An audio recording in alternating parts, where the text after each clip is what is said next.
This moment will affect you for the rest of your entire lives. Nothing you have ever experienced in the past will shock as much as this. I've come out of my coma finally. And the insanity hat is on. Cue the Metallica.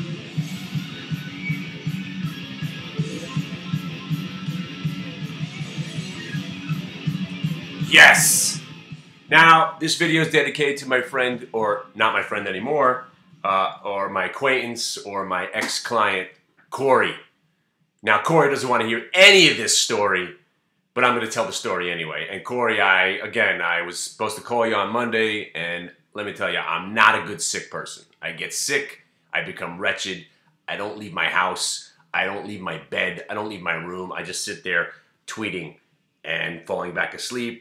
I woke up for a time, actually did a trade, and I went back to sleep, missed the Tesla move. So here we are. Now, say it with me, because I know you do. But I thought you said the market never goes down. Where? See, there's a good point you got there. Right now, you got to be saying, but you're the guy that said the market never goes down. That's right. For 8.5 years, I said the market never goes down, and we did pretty damn well, right? Diamonds, Qs, Alibaba, SQ, right? Holding on to a few things. Again, stock picking, not my thing. Let's be perfectly clear, because I got to get to the point, because one thing that I do is I don't pull any punches, I don't tell any fibs, and I just try to lay it out there as best as I can. So January 16th, right?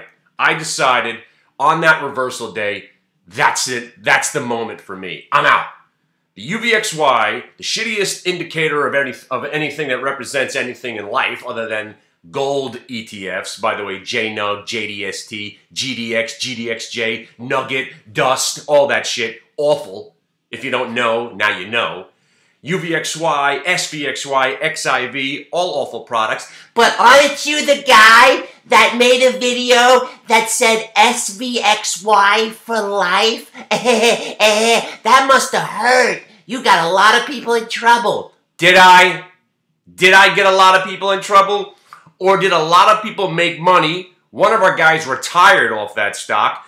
And if you watch the video and you came to our chat room where, again, none of these videos are anything more than me venting some shit, trying to get some laughs, so you come to the chat room and actually learn something. Because what we do in the chat room is completely different from what goes on here, if you consider this of anything going on here, other than some psychopath with a hat on.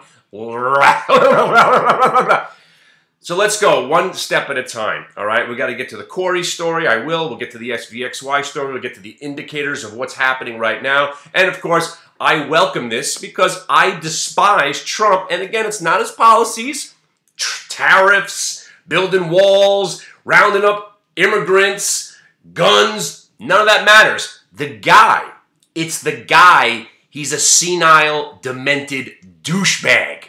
All right, moving on. Let's go to the SVXY. See, what we did was we called it the SVXY Challenge, if you watch the video. The idea was every morning, while the XVI was strong, XIV or the SVXY was mostly SVXY. SVXY every morning was called the SVXY Challenge. We said, hey, let's just buy the SVXY at 9.31 and sell it at 3.59. So what does that imply? Does that imply that you should own a worthless ETF that you don't know shit about, that's underlying securities of shit that you don't know about? First of all, maybe some of you have come to grips now that you realize that you know nothing about anything. See, that's the first step, and the reason I'm still liquid, fluid, and sort of sane, because I admitted years ago, I don't know shit. I just do. I don't let the market, I don't try to bend to the market. I let the market bend me. Whatever the fuck that just meant. I do what the market tells me to do. So let's go back. Let's go track. I don't want to jump around from topic to topic because, you know, it's 4 minutes in. I don't think I've made one solid comment yet, right? So let's go with the SVXY. You do know that it's a busted product. UVXY is a busted product too, right? Oh, yeah, but if you bought it at $10 in January, now it's at $22. Is it? Oh, you're the guy that bought it at the lows, right? And you're still in it, right? No, you're the guy that bought it when the Ebola scare was happening 675 points ago, wondering, How come it's not going back up? You know, the market seems to be very volatile right now, and it's only at $22. because that's how it is. Read the prospectus. I keep it on my floor in my room. Read it. It says, do not own the stock. It resets every day, and then it gets destroyed every week. Okay? So you want to play it in times of volatility. It's good to play, but then don't hold it overnight. Even though if you think the market's going to crash tomorrow, there's still really no point in owning it. If you think the market's going to crash tomorrow, do something like buying puts on the S&P, buying puts on the Dow, buying puts on the Qs. Don't play these volatility products. They suck. They're built just for trading, just like 90% of stocks are. Now, so let's talk about where we are. Well, let's talk about January 16th. Why did I get out of the market? Well, the market was rallying and the UVXY was rallying along with it. Indicator number one, why would volatility be going up? Why would the shittiest product on earth be going up while the market's going up? Maybe that's a tell that whatever the hell is underneath that UVXY, and again, I know what it is. I don't have to get into it. I like talking in layman's terms so you fucking morons can pay attention. I don't give a shit what's underneath it. I thought it was the VIX. What isn't it? The futures contracts of the outlying month of the contracts due to the European close? Yeah, that's what it's all about. I don't give a shit. Point is, you know it's an awful product. It's going up as the market's going higher. But then we had that intraday reversal. We were up 300 something points, and next thing you know, we were down 250 for the day. Bing, bang, boing, reversals. That's your tell. That was the smart money getting out of some big positions. And I know for 2 more weeks, the market decided to go up another 500, 600 more points, just sucking everybody in. You know, it's not going to just be easy. The market is like an oil tanker. It's not going to just go like that. It's going to make a turn. And it takes a while to make that turn, and then it starts heading back in the other direction. And that was January 16th for me. And I was wrong. Sold my Twitter, sold my US Steel, sold my diamonds, sold my Qs, and all I had left, I think, was SQ at the time and Alibaba. But then we had the Alibaba come out with earnings, and the stock didn't do anything, so I sold the Alibaba too. How was that? But I thought you said Alibaba was going to 400. What happened to that, tough guy? What happened to that, tough guy? Exactly. That's what you should be asking yourself for all you bag holders in Overstock and QD and PTI and HTGM and every shitty stock that you thought was going somewhere, and Ameren and BlackBerry, and the list goes on and on and on, and you're all sitting there going, but this was going and the numbers were good. Were they? What do you know? All you know is the stock price. That's what you should react to. Don't be embarrassed to get out of a stock for a loss. It's embarrassment, it's ego, it's loss of money. Yes, but if you sell, then you can't get hurt anymore. The only pain that you'll suffer is if it goes up without you. And who cares? It's just one stupid trade. So what? Now here's the point I wanted to make. All right, so we're jumping around. I had a guy. Kenny, you seem to be doing pretty well for yourself. Maybe you could hook me up. I don't really have time to be near a computer. What can you do for me? I was like, well, maybe I could give you some stock picks, but it's really not my thing because I like to be in and I like to be out. So how about you do a little in-out for me, even though that sounds gay? And I said, I'll try.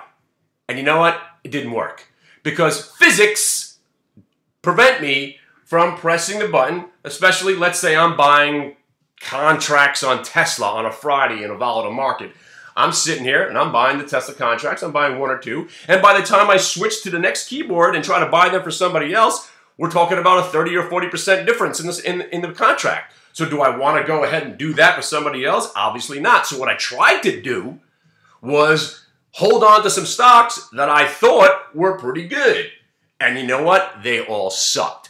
That's why stock picking services suck. No matter how good your guy is, your Jason Bonds, your Tim Sykes, whoever the fuck you listen to, no matter how good they are, what if you finally sign up and then he sucks, like I did? Okay? And these were the one that was most baffling of it all was QD. Because the stock did come out of a nice basing pattern. We bought some, we made some money on the upside, but then it was breaking out to a point where we thought, hey, this thing gets past $16, $17, we might be looking at a $22 stock. Maybe we should get involved and buy even some more. Usually I don't buy into something that's going high already. Usually I'm just in it and happy it's going up. So I bought more QD and I bought options on the stock. And then the numbers come out and they were extraordinary, right? The stock was up, 12, 15% in the aftermarket, right? Remember that day? Yeah. So we had the $17 call, 17 and a half calls that we paid $1.20 for, okay? And the stock gapped up 12%. You know how much the options opened up at $1.25. They were up a nickel on a 12% move on the market. You know why? Because buying options before earnings reports is a loser's game. Because you're paying up on the contract 15 or 20%. So you need a 30% move. Not only do you have to guess which direction the market's going to go, the stock's going to go, but you got to overcome the ripoff that you just paid on the contracts. Don't do it. But it looked so good, we couldn't resist. Guess what? A loss. So going back to stock picking services, right? Going back to stock picking services. Hold on a second. Yeah, I had to get a cup of coffee and take that hat off because, man, that has it's a sweaty hat. So talk about stock picking services, right? So let's say you've watched my videos. Maybe you did get some good ideas. Maybe you did buy the BABA and the SQ and you held the diamonds and the Qs and you had a great time. I'm the man in your eyes, right? But then you finally say, you know what? Yes, this guy knows what he's doing. You talk to me on the phone. We have a great conversation. And you say, you know what, Kenny? I'm going to join your stock picking service. Let me have some ideas. I give you the QD. Sucks. I give you the HTGM. Oh, we're up like 20% on it, so we hold it into the numbers. Guess what? Numbers come out, stock tanks. Oh, another nice loser. Maybe you got involved, I don't know, what were some of the other awful stocks? I think one was PTI, right? Oh, another one. Rocking and rolling, next thing you know, rolls over and dies. Then you got, again, if you bought, I don't know. Basically, I went 0 for 1,000. But if you had joined the stock picking service 6 months ago, you had the diamonds, the Qs, the Alibaba, and the SQ. And you're thinking I'm a champ. So it really comes down to timing and luck. Because not only does it come down to timing and luck, it comes down to timing and luck on your part also. Because let's say I do send you 3 ideas, and one idea is too expensive. Maybe I mentioned shorting Tesla as one of my swing trade ideas. You don't want to short Tesla. And then I said, well, maybe you want to buy some SQ if it breaks 50. I don't want to buy SQ, it's too expensive. And then I give you some other stock, and you say, you know what, that one looks good. So you choose that one. The other 2 ideas work, but the third one that you did sucks, but who's an asshole? I am. So again, here we are in this world where, I want to try to get you to learn something. Again, I'm not picking stocks. I want to show you why and teach you why I was out of the market on January 16th of this year. I want to show you why I'm still in cash. I want to show you why I do 1 trade a day sometimes 0. 0 trades. But I thought you're a trader. Yeah. You know what 0 trades for the day means? I'm smart. I'm smart, not dumb like everybody thinks. I was stepped over. Being flat means there's no advantage to your trading. If my setup doesn't work, if my setup doesn't show up, I don't trade. If the setup shows up, then I will do a trade. Yesterday, I caught one. There was 5 or 6 other ones I wasn't quick enough to grab onto. Facebook short, Facebook rolled over, Facebook went down, Facebook made some money, and that was my 1 trade for the day. But I thought you said, but I don't understand. Exactly. You don't understand. You don't understand, and you won't ever understand.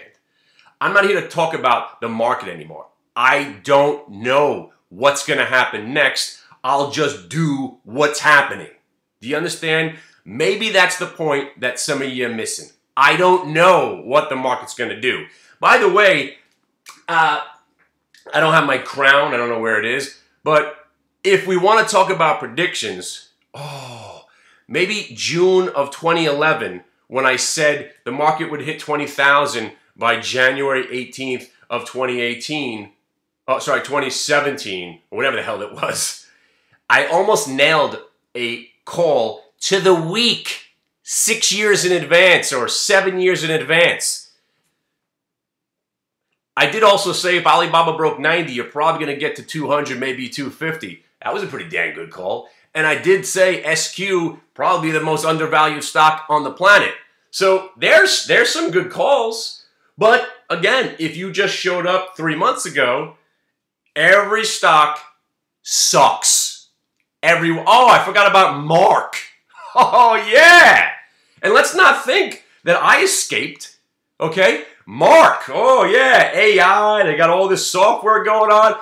This other company invested in the Mark, so how could they fail? Why? Other people don't lose money in the stock market because they invested in it? That makes it good for me? No, when the stock broke 10, it was over. And you know what? I was buying more at 12 and 13, and I even bought more at 14.50, and then it was at 15. We're thinking 17.50, maybe it's going to 20, and then it rolls over and dies, and there's $5,000 out the window. Thanks very much. Oh, there's QD. There's another $5,000 out the window. How's that HTGM working out? Oh, there's another $5,000 out the window. Sweet. So how the hell am I still in business? Oh, because when the market tells me what to do, I short Facebook and I make some money back. I short Tesla and I make some money back. You know who doesn't want to hear this story? Cory.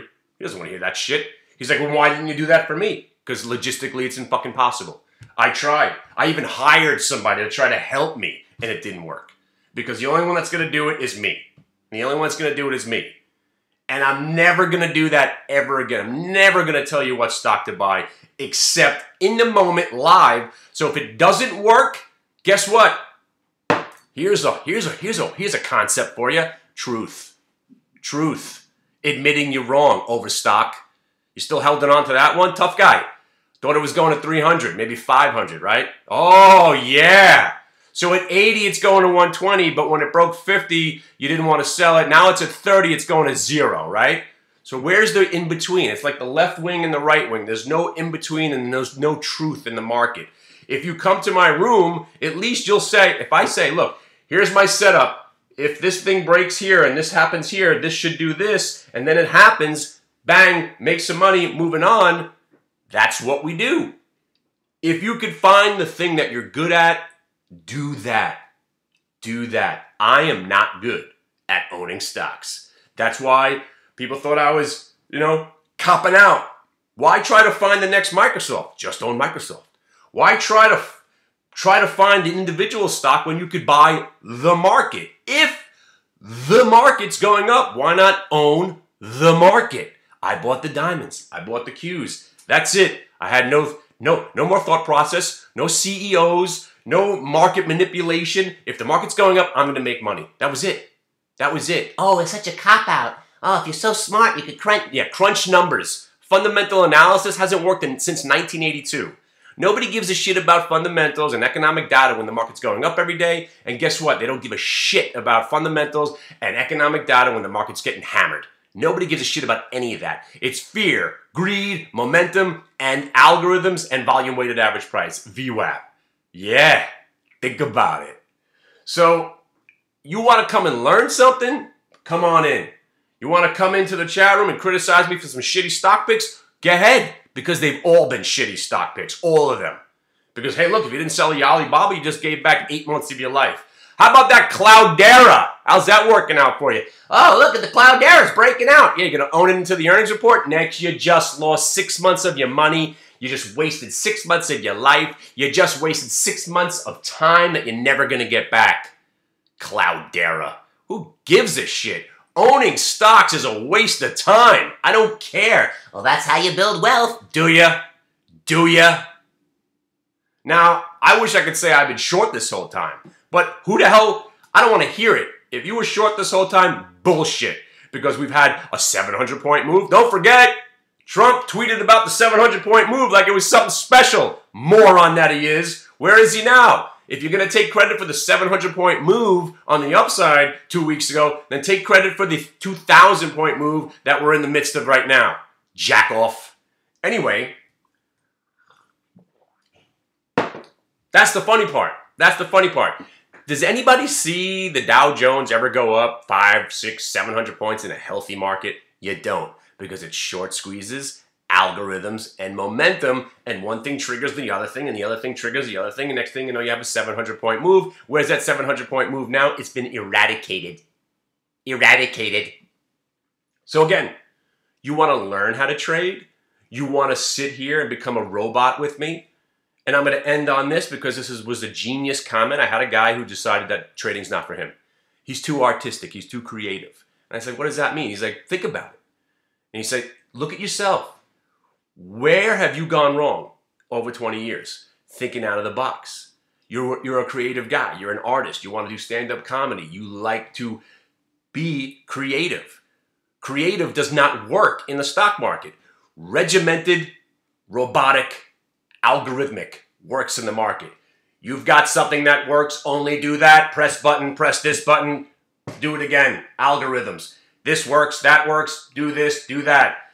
But the creative mind, the human nature, you want to branch out. Branching out, losing. Thinking about new ideas, losing.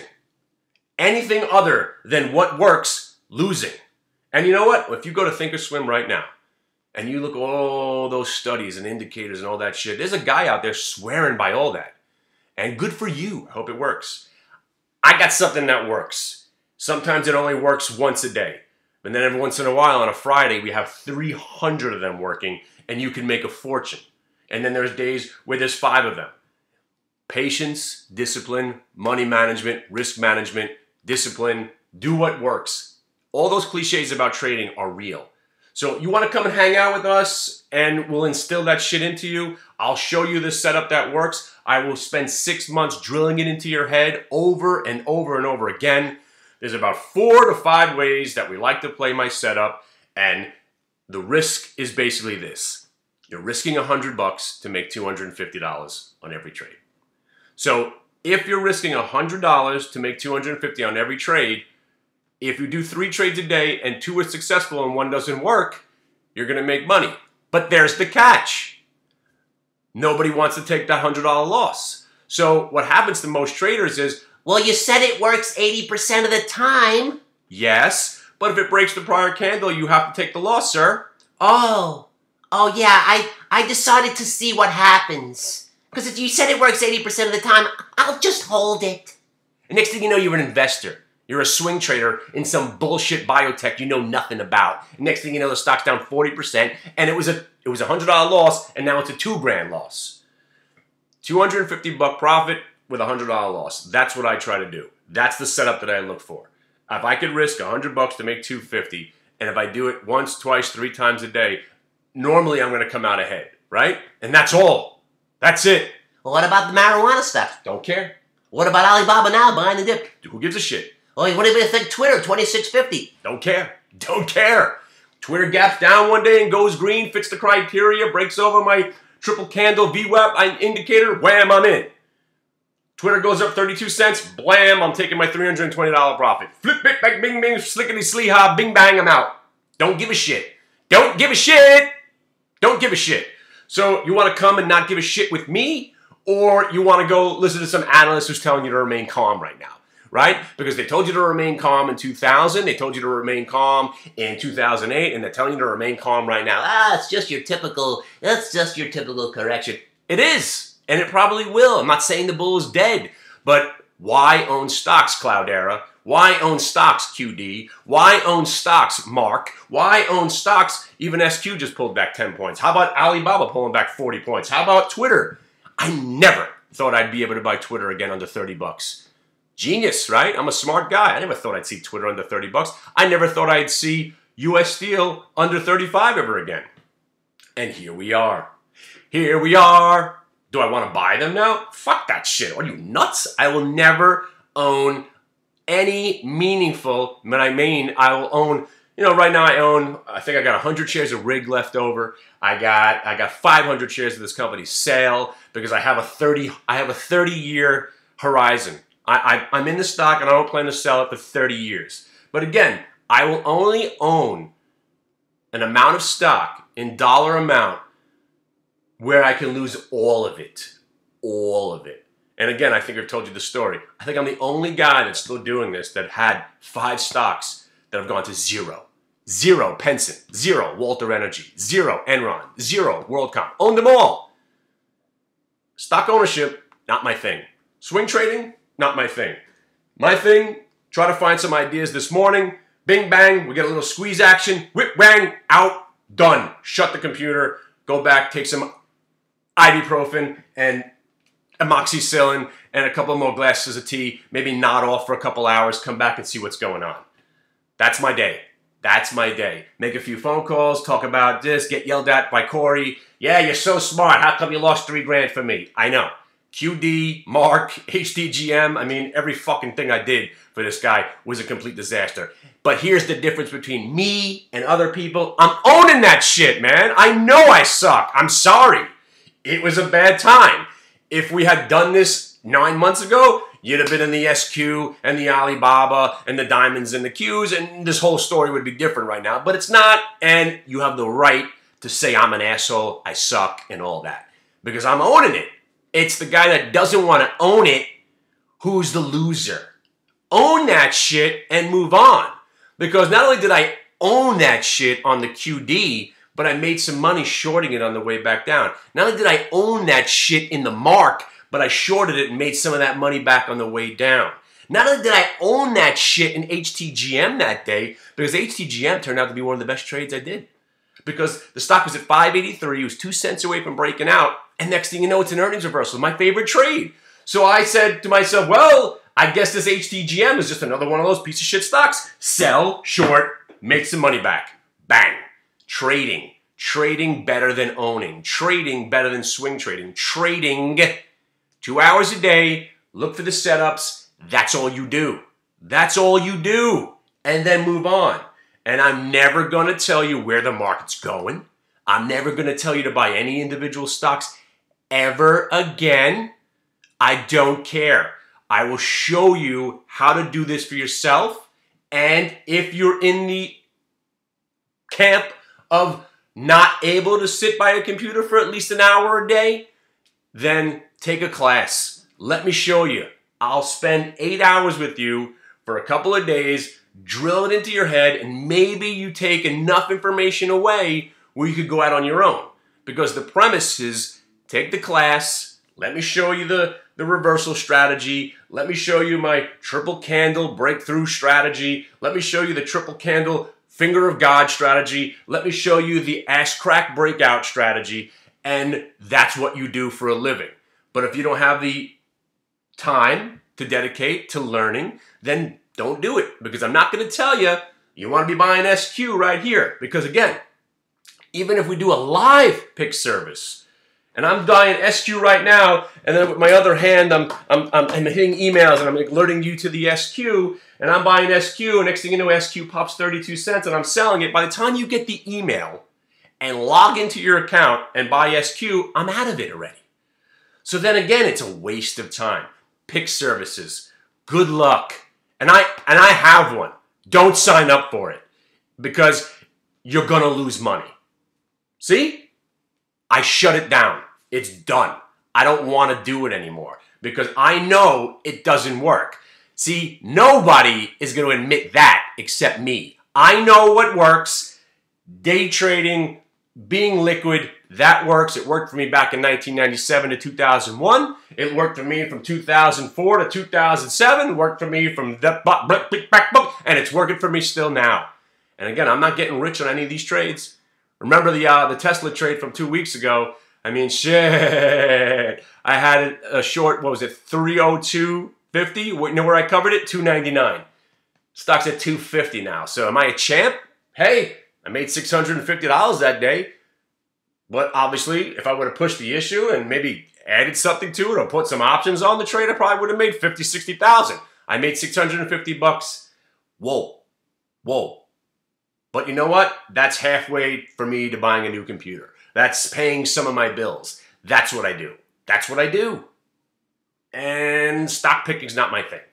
And it never will be. You want to see a pick? Here's my pick. Sale. S-A-I-L. Let's see how we do. Let me know how Sale's doing 18 months from now, maybe 3 years from now. I own it. My cost average right now is 20.05. Let's see how we do. All right, there's your stock pick. Sale. But guess what?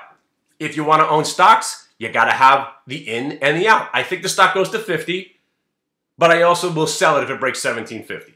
So there you go. I'm risking 2.5 points to try to make 30. There's my risk reward. I'm willing to hold on to $8,000 worth of the stock right now. That's what I got. Good luck. If you want to come hang out with us, email me, kennyglick@AOL.com. But if you can't, it's all right. I'm not giving you stock picks anymore. You want to take a class with me? You want to learn a little bit about options? No one's going to teach you the basics more than I can. Nobody.